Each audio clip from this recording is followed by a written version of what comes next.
Kingsley versus Baker Beach Nut looks at the question of when a person is authorized to make a statement on another person's behalf.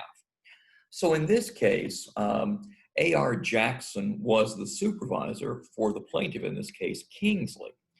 And in this case, uh, Kingsley had apparently been told by Jackson that if he didn't resign, he would be fired, and that if he didn't resign, then A.R. Jackson would withhold a positive review about him for future employers, and so therefore it would be better for him to resign.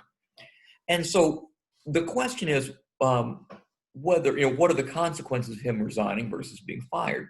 Well, if he's fired, then Beach Nut has to pay him severance pay.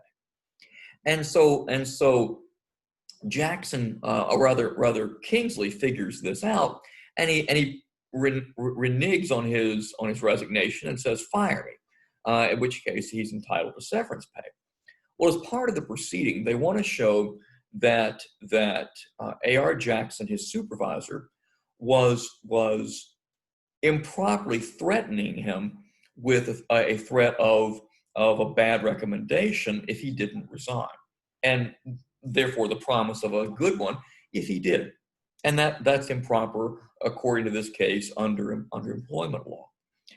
And so in order to show that this was what A.R. Jackson, the Beach Nut supervisor of Kingsley, was doing, they want to bring in another worker in Beach Nut in Dallas, who will testify that she overheard A.R. Jackson on a phone call, and she heard him say, "Oh, don't worry about paying him severance. I'll get him to quit." And at the trial, the Beach Nut company says that's just hearsay, something that was overheard, that when A.R. Jackson was overheard on the phone saying, "I'll make him quit," that was simply hearsay. And the court says, "Oh no, it wasn't, because this qualifies under 801 D1C for an authorized admission or an authorized statement." In what sense then did Beach Nut authorize A.R. Jackson to make a comment about why he was going to fire Kingsley, or what he was going to do to keep Kingsley from working there, and get him to resign? In what sense had Beach Nut authorized A.R. Jackson to make statements about Kingsley's employment or lack thereof generally?